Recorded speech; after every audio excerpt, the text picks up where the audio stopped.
بسم اللہ الرحمن الرحیم۔ السلام علیکم، میں شکیل ملک آپ کی خدمت میں حاضر ہوں۔ قاضی فائز عیسیٰ نے آج ایک سیاستدان کی کتے والی کی ہے۔ اچھا، یہ لفظ شاید بہت سخت ہو، لیکن جتنی اس کی بےزتی کی گئی ہے نا، جتنی اس بندے پہ قاضی فائز عیسیٰ نے وہ اپنے غصے کا اظہار کیا ہے، تو میرا خیال ہے کہ یہ لفظ بھی شاید مناسب نہیں ہے کہ اس کو جو ہے وہ اپنا اس کی آپ وہ ایکسپلین کر سکیں گے۔ اتنی بےزتی کی ہے، اس سے بھی کہیں زیادہ ہے، لیکن میں سمجھتا ہوں کہ جو کچھ انہوں نے کیا وہ بندہ اس سے زیادہ ڈیزرو کرتا تھا، اور بڑے خوفناک قسم کے ریمارکس جو ہیں وہ سامنے آئے ہیں اس کیس میں۔ اور یہ کیس جو ہے اس کو ایک ایگزامپل کے طور پہ لیا جانا چاہیے، ان سب لوگوں کے لیے یہ ایگزامپل ہے جو سمجھتے ہیں کہ کوئی گل نہیں، لوٹ مار مچائی، 2 سال جیل کٹی، ایک الیکشن جڑا ہے وہ چپ چپیتے گزاریا تو اس تو بعد پھر آ جاواں گے۔ تو سر یہ ان سب کے لیے ایگزامپل ہے، اور میں سمجھتا ہوں کہ اس معاملے پہ ایسا فیصلہ آنا چاہیے کہ مستقبل میں بھی اس قسم کے جو کریکٹر ہیں ان کا ہمیشہ کے لیے راستہ رک جانا چاہیے۔ اور اس کے ساتھ ساتھ آج سپریم کورٹ میں ایک بار پھر عمران ریاض خان کا تذکرہ ہوا، باتیں ہوئی، ان کی گمشدگی، ان کے لاپتہ ہونے اور ان کے برآمد ہونے کے معاملات جو ہیں، یہ صورتحال سپریم کورٹ میں آئی، تو بالآخر آج سپریم کورٹ نے ریڈ کارپٹ جو ہے اس کی بھی آفر کر دی، اور اس کے ساتھ ساتھ پریس کانفرنسوں کا ذکر ہے۔ آخر یہ ماجرا کیا ہے، اس کی تمام تفصیلات جو ہیں وہ آپ کے ساتھ شیئر کریں گے، لیکن اس سے پہلے آپ دوستوں سے درخواست ہے کہ جنہوں نے ابھی تک ہمارے چینل کو سبسکرائب نہیں کیا وہ چینل کو سبسکرائب کر دیں، ویڈیو کو لائک اور شیئر بھی ضرور کیا کریں۔ تو سر سب سے پہلے میرا خیال ہے کہ یہ جو معاملہ ہے لاپتہ افراد کے حوالے سے، اس پہ بات کرتے ہیں۔ لاپتہ افراد کا کیس، یہ اعتزاز احسن صاحب کی درخواست تھی، اس پہ کل بھی سماعت ہوئی اور آج بھی اس پر ایک لمبی سماعت چلی۔ چیف جسٹس قاضی فائز عیسیٰ کی سربراہی میں 3 رکنی بینچ نے اس پر سماعت کی۔ اس میں جسٹس محمد علی مظہر اور جسٹس مسرت حلالی صاحبہ اس کا حصہ تھیں، اور اس دوران جو ہے وہ اعتزاز احسن بھی عدالت کے سامنے پیش ہوئے، انہوں نے بھی کچھ دلائل دیے۔ لطیف کھوسہ جو ہیں وہ عدالت کے سامنے پیش ہوئے، اٹارنی جنرل ہوئے، تو مختلف لوگوں نے اس پر جو ہے وہ اپنے دلائل دیے۔ آمنہ مسعود جنجوہ صاحبہ یہ بھی عدالت کے سامنے پیش ہوئی، لیکن آج پھر عدالت میں جو چیز بار بار نظر آ رہی تھی نا، وہ یہ تھی کہ درخواست گزار کے وکیل، یعنی کہ لطیف کھوسہ صاحب اعتزاز احسن کے وکیل ہیں، شعیب شاہین صاحب بھی تھے، لیکن لطیف کھوسہ صاحب نے زیادہ بات کی، تو وہ گھوم گھما کے ایک ہی پارٹی کے لوگوں پہ بات کرتے تھے کہ جی اس پارٹی کے لوگوں کو جو ہے وہ لاپتہ کر دیا گیا، اور یہ دیکھیں جی ان لوگوں کے لیے جو ہے وہ اس قسم کی کارروائیاں کی جا رہی ہیں۔ تو وہ چیف صاحب بار بار کہتے ہیں کہ دیکھیں کل بھی یہ بات ہوئی تھی کہ آرٹیکل 184(3) کے تحت جب آپ کوئی درخواست دائر کرتے ہیں تو پھر وہ جو ہے وہ سب کے لیے ہونی چاہیے نا۔ ایسے اگر آپ کسی ایک جماعت کا سیاسی بیانیہ لے کے یا اس کا سیاسی ایجنڈا لے کے یہاں پہ آ جائیں اور کہیں کہ جناب عدالت کا اکھاڑا جو ہے وہ آپ ہمیں فراہم کر دیں تاکہ ہم یہاں پہ اپنی کشتی لڑ دیں، تو عدالت نے آج بھی اس پر جو ہے وہ بارہا برہمی کا اظہار کیا اور بار بار کہا گیا کہ ایسا نہیں ہے۔ لیکن شعیب شاہین صاحب نے آج ذرا قاضی فائز صاحب کو مکھن لگانے کے لیے فیض آباد دھرنا کیس جو تھا اس کے فیصلے کا حوالہ دیا، اور قاضی صاحب نے کہا جی آپ اس کا حوالہ دے رہے ہیں؟ تو انہوں نے کہا جی میں تو اس سے پہلے کئی کیسز میں اس کا حوالہ دے چکا ہوں کہ آپ نے ایجنسیوں کے کردار کے متعلق اس میں خود فیصلہ دیا ہے، اور اس کے ساتھ ساتھ انہوں نے کہا جی وہ پیراگراف جو 53 ہے وہ ذرا پڑھیں۔ تو انہوں نے کہا جی میں نے پیراگراف 53 جو ہے پڑھا ہوا ہے، جس میں آپ کہتے ہیں کہ پرامن احتجاج جو ہے اس کا سب کو حق حاصل ہے۔ تو اب پرامن اگر سیاسی جدوجہد جو ہے وہ ہم کر رہے ہیں تو ہمیں اس پہ اس کا حق جو ہے وہ آپ دے رہے ہیں، تو یہ اچھی بات ہے۔ خیر یہ چیزیں جب چلتی رہیں، اسی طرح آج کمرہ عدالت میں یہ بھی دیکھا گیا کہ شعیب شاہین صاحب نے کل ان کو، حالانکہ یہ عدالت نے کہا تھا کہ آپ ایک سیاسی جماعت کے لوگوں کی بات کرتے ہیں، آپ نے مطیع اللہ جان کی بات تو نہیں کی، آپ نے اسد طور کی بات تو نہیں کی، تو لیکن آج جناب انہوں نے مطیع اللہ جان کا حوالہ خود دیا شعیب شاہین صاحب نے، اور جس پر چیف جسٹس صاحب نے کہا جی آج تو آپ خود یہ حوالے دے رہے ہیں، لیکن آپ کو پتہ ہے کہ وہ مطیع اللہ جان صاحب جو ہیں وہ کس کی حکومت میں اٹھائے گئے تھے؟ تو انہوں نے کہا جی عمران خان کی حکومت میں، لیکن وہ اسی حکومت کی مداخلت کی وجہ سے اسی دن مطلب وہ چند گھنٹوں میں بازیاب ہو چکے تھے، لیکن عمران ریاض 4 ماہ بعد جو ہے وہ بازیاب ہوئے ہیں۔ تو چیف جسٹس نے کہا جی ایسا نہیں ہے، مطیع اللہ جان کا جو وہ سارا معاملہ تھا اس میں ویڈیو ایویڈنس تھا، تو اس وجہ سے وہ شاید جلدی ہو گیا، تو آپ جو ہے وہ اپنا کسی غلط فہمی کا شکار ہیں۔ خیر یہ باتیں ساری چلتی رہیں، لیکن وہ کہتے شعیب شاہین صاحب نے وہ اصل میں یہ ساری مکھن جو لگانے کا سلسلہ تھا نا، وہ اس کے اندر بھی ایک سیاسی پوائنٹ سکورنگ تھی۔ وہ کہتے ہیں جی میری عمران ریاض سے بات ہوئی ہے اور عمران ریاض نے مجھے کہا ہے کہ اگر عدالت مجھے بلائے اور مجھے تحفظ فراہم کرے تو میں عدالت میں پیش ہونے کے لیے بھی تیار ہوں، اور میں ان سب کے بارے میں بتانے کے لیے تیار ہوں جنہوں نے مجھے اٹھایا تھا۔ اچھا یہ طریقہ واردات ہے۔ اب اگر وہاں پہ عدالت ان کو طلب کرے تو پھر جناب علی یہ سارا وزن آ جائے گا عدالت کے کندھوں پہ کہ انہوں نے طلب کیا، انہوں نے بلایا۔ تو چیف جسٹس نے کہا کہ سر وہ خود بہادری کیوں نہیں کرتے؟ اب کیا عمران ریاض کے لیے ہمیں ریڈ کارپٹ بچھانا پڑے گا، یا ہمارے پاس فوج ہے کہ ہم ان کو فوج دے دیں گے جی یہ ان کی حفاظت کرے گی؟ انہوں نے کہا کہ کیا آپ سے ان سے پہلے ابصار عالم کا ایشو نہیں تھا، متی اللہ جان کا ایشو نہیں تھا؟ ابصار عالم بھی میڈیا میں باتیں کرتے تھے، لیکن بالآخر انہوں نے ہمت کی، وہ عدالت کے سامنے آئے، انہوں نے آ کے عدالت میں بات کی۔ یہ فیض آباد دھرنا عمل درآمد کیس میں ابصار عالم صاحب آئے، انہوں نے بیان ریکارڈ کروایا نا، میرا خیال ہے کہ سب سے جو جاندار بیان تھا وہ ان کا تھا، جس میں انہوں نے کیٹیگوریکلی ساری چیزیں کھول کے رکھ دی۔ انہوں نے بتایا کون تھا جو یہ سارا کچھ کر رہا تھا، کس کی وجہ سے ہوا، کس نے ان سے رابطہ کیا، کتنی بار رابطہ کیا، نام لیے یار، یہ ہمت تھی۔ تو عدالت نے کہا کہ وہ ہمت دکھائیں نا، وہ آئیں، وہ آ کے اپنا جو بیان ہے وہ دیں عدالت کے سامنے، پھر ہوتی نا بات۔ لیکن وہ طریقہ کار پی ٹی آئی کا اور پی ٹی آئی سے جتنے بھی محبت کرنے والے ان کا طریقہ واردات یہ ہے کہ یہ نا دوسروں کے کندھوں پہ رکھ کے بندوق چلانا چاہتے ہیں، خود ماشاءاللہ ان میں اتنی ہمت ہے نہیں۔ لیکن آج جناب یہ وہ اپنے ہی دلائل کی پکڑ میں آ گئے، اور جسٹس مسرت حلالی صاحبہ نے تو کہا کہ بھی وہ پریس کانفرنس کر لیں، عمران ریاض وہ پریس کانفرنس کریں اور بتائیں لوگوں کو کہ کس نے اٹھایا تھا، کیا تھا۔ ذرا ہمت کرنی پڑے گی نا، آپ ویسے تو ٹکر دینے کی بات کرتے ہیں، لیکن پھر ٹکر دینی ہے تو پھر پوری طرح سے ٹکر دیں۔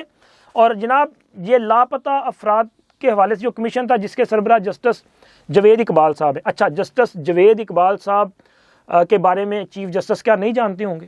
100% جانتے ہیں، ان کو پتہ ہے، کیونکہ چیف جسٹس صاحب خود بھی بلوچستان سے ہیں، جوید اقبال صاحب کا تعلق بھی بلوچستان سے تھا۔ لیکن جب لاپتہ افراد کمیشن کے حوالے سے عدالت کے سامنے میٹر آیا تو انہوں نے کہا جی یہ لاپتہ افراد کمیشن کا سربراہ کون ہے؟ تو انہیں بتایا گیا کہ جوید اقبال صاحب، جسٹس ریٹائرڈ جوید اقبال صاحب، اور ان کی عمر جب پوچھی گئی تو عمر بھی بتائی گئی 77 سال ہے۔ اب یہ سوال کیوں کیا گیا؟ کل عمران ریاض کے متعلق جب یہ چیف جسٹس نے سوال کیا تھا کہ کون عمران ریاض، تو جناب علی یہ بدتمیز بریگیڈ نے ہنگامہ برپا کر دیا، وہ جی عمران ریاض کو نہیں جانتے چیف جسٹس، یہ طنز کیا ہے، یہ تذلیل کی گئی ہے۔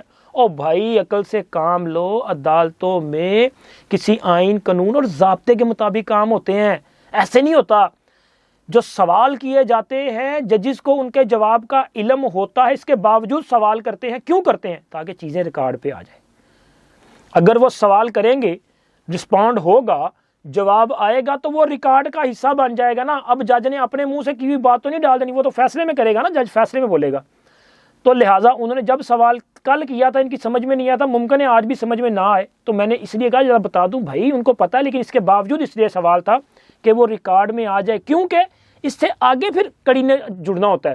کیونکہ جب یہ معاملہ آیا تو رجسٹرار جو مسنگ پرسن کمیشن ہے وہ بھی عدالت کے سامنے پیش ہوئے، ان سے پوچھا گیا، انہوں نے بتایا کہ جی ہم روزانہ کی بنیاد پہ شکایات آ رہی ہیں، ان کا جائزہ لے رہے ہیں، ابھی بھی حالیہ ایام میں 45 افراد جو ہیں وہ بازیاب کروائے گئے، یعنی کہ ان کا کہنا تھا کہ ہم کام کر رہے ہیں۔ لیکن جناب اعتزاز احسن سمیت آمنہ مسعود جنجوہ سمیت مختلف لوگوں نے یہ جو کمیشن ہے لاپتہ افراد کمیشن، اس کی کارکردگی پر عدم اطمینان کیا۔ انہوں نے کہا جی ہمیں اس پر کوئی اعتماد نہیں ہے، ان کی کارکردگی سے مطمئن نہیں ہے، جس کے بعد چیف جسٹس صاحب نے ظاہر اس پر مزید معاملہ آگے بڑھے گا، اور انہوں نے اس کیس کی سماعت جو ہے وہ 9 جنوری تک ملتوی کر دی ہے۔ اور اسی طرح آج عدالت میں بلوچستان کے حوالے سے ایک کیس تھا۔ اچھا بلوچستان کے لاپتہ افراد کے حوالے سے اسلام آباد میں ایک احتجاج بھی جاری ہے۔ جس کو وہاں سے لوگوں وہ جو بلوچستان سے آئے ہوئے لوگ ہیں ان کو اٹھانے کے لیے انتظامیہ نے کارروائی کی تھی، لیکن اسلام آباد ہائی کورٹ نے ان کو کارروائی کرنے سے روک دیا ہے، اور اس معاملے پہ بڑے اچھے ریمارکس آئے ہیں۔ اچھے ریمارکس اس طرح کے، ظاہر ہے یار یہی اسلام آباد ہے، یہی ڈی چوک ہے، یہی جو ہے وہ شارع دستور ہے، یہاں پہ احتجاج نہیں ہوتے رہے۔ عدالت نے کہا کہ شارع دستور پہ 3 مہینے لوگ بیٹھے رہے اور وہ احتجاج کرتے رہے۔ یہ اگر بیٹھے احتجاج کر رہے ہیں تو ٹھیک ہے، بیٹھے رہنے دیں، آپ ان کی بات سنیں، ان کے ساتھ معاملات کو سیاسی انداز میں حل کریں۔ طاقت سے روک دیا گیا ہے، ان کو پروٹیسٹ کرنے کی اجازت دی گئی ہے۔ وہی بات وہ فیض آباد دھرنا کیس میں کہ جی آپ جمہوری حق ہے آپ کا پرامن احتجاج، اگر آپ پرامن احتجاج کر رہے ہیں تو آپ کریں، آپ کو کوئی روک نہیں سکتا، لیکن اگر آپ طاقت کا استعمال کریں گے تو پھر آپ کو روکا جائے گا۔ یہ بات جو ہے وہ اسٹیبلش ہو چکی۔ اور اسی طرح سر بلوچستان سے ایک بڑا کیس جو ہے وہ قاضی صاحب کی عدالت میں، حالانکہ قاضی فائز عیسیٰ صاحب کا اپنا تعلق بھی بلوچستان سے، اور آج اس کیس کی سماعت کے دوران انہوں نے جو ریئیکٹ کیا، انہوں نے جو ریمارکس دیے، انہوں نے اس کا جو کنکلوڈ کیا، انہوں نے، میں سمجھتا ہوں کہ بلوچستان کا جو قرض ہے وہ ادا کیا ہے۔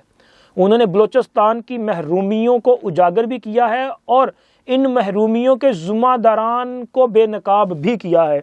سر قاضی فائز عیسیٰ صاحب کی عدالت میں خالد لانگو صاحب کا کیس تھا۔ خالد لانگو صاحب عام انتخابات میں حصہ لینے چاہتے ہیں، اور ان کا یہ کیس تھا جس میں ان کے وکیل عدالت کے سامنے پیش ہوئے، تو قاضی فائز عیسیٰ صاحب نے اس حوالے سے بڑے سخت ریمارکس دیے۔ اچھا کیوں دیے؟ سوال یہ پیدا تو ہوگا نا کہ جی ایک شخص، اس کے لیے اتنے سخت ریمارکس کیوں؟ تو سرکار میں ذرا بتا دوں، خالد لانگو صاحب وہ شخصیت ہے، ذرا سرچ کیجئے گا خالد لانگو کا نام، تو میرا خیال ہے کہ ویڈیوز کی بھرمار آ جائے گی، اور ان ویڈیوز میں آپ دیکھیں گے کہ ایک گھر سے جو ہے وہ اپنا پیسہ ہی پیسہ برآمد ہو رہا ہے۔ ان کے گھر سے پیسہ برآمد ہوا تھا اس وقت جب یہ مشیر خزانہ ہوا کرتے تھے بلوچستان کے، اور ان کے گھر سے کیش کی مد میں 2,24,51,00,000 روپے برآمد ہوئے تھے، اور یہ بہت بڑی رقم ہے۔ اس رقم کو گننے کے لیے مشینیں لائی گئی، اور پھر اس رقم کو اس گھر سے لے جانے کے لیے جناب علی ٹرک بلانا پڑا تھا۔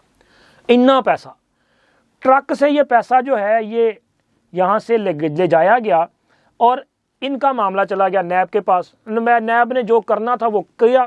اچھا نیب کی کارکردگی جو ہے نا وہ مجھے کبھی بھی وہ اتنی اچھی نہیں لگی کہ آپ کہیں کہ جناب علی اس ادارے نے ملک میں کرپشن کا خاتمہ کرنا تھا۔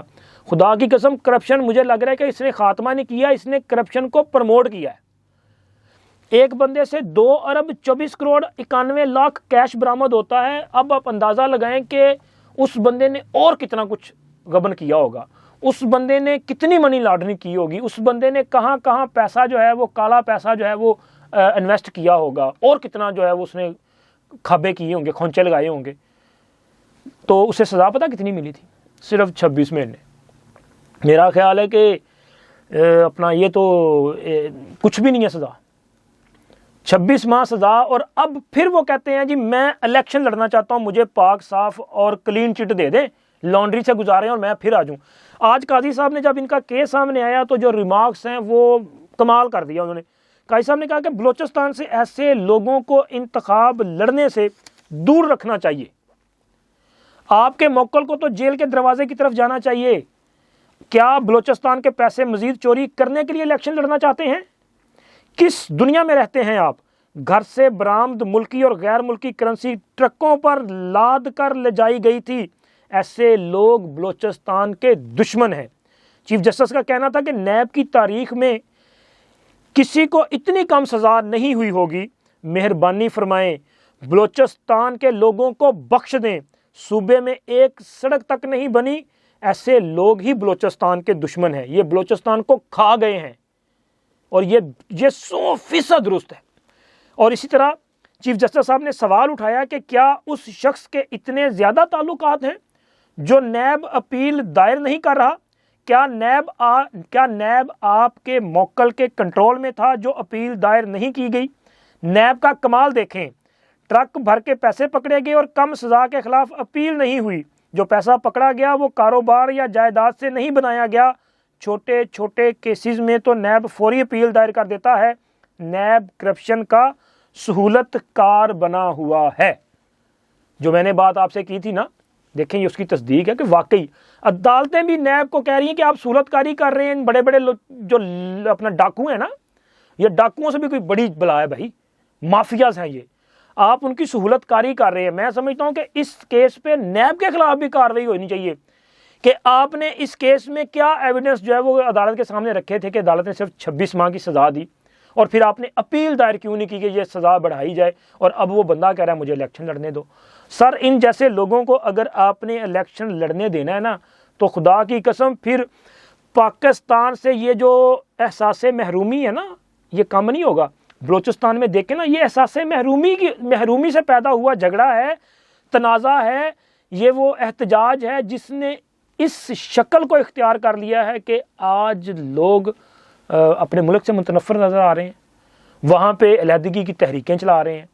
میں وہ علیحدگی تحریکیں چلانے والوں کو، پاکستان کی ریاست کے خلاف سازش کرنے والوں کو سپورٹ نہیں کرتا۔ میں سمجھتا ہوں ان کے خلاف آئین کے مطابق آپ کارروائی کریں۔ اگر آئین اجازت دیتا ہے کہ ان لوگوں کو آپ نے جو ہے وہ کرش کرنا ہے تو کر دو، لیکن جو ہتھیار اٹھا رہا ہے اس کے خلاف، جو بیٹھ کے آپ کے ساتھ بات کرنا چاہ رہا ہے نا یار، اس کو کرش نہ کرو۔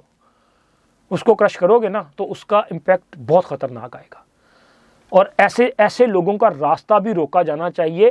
یہ لوگ بلوچستان اور پورے پاکستان پر ظلم کرنے والے لوگ ہیں۔ میں سمجھتا ہوں کہ قاضی فائز عیسیٰ صاحب نے بلوچستان سے اپنی وابستگی کا حق ادا کیا ہے، تو لہٰذا اب دیگر اداروں پر فرض ہے کہ یار وہ بھی کچھ نہ کچھ کر لیو نا، آپ اپنا بھی اپنا فرض ادا کریں۔ میرے خیال میں تو باقی ادارے مناسب فرض ادا نہیں کر رہے جنہوں نے کرنا ہے، اسپیشلی نیب۔ آپ کا خیال کیا ہے یہ ضرور اظہار کیجئے گا، کمنٹ سیکشن اس کے لیے حاضر ہے۔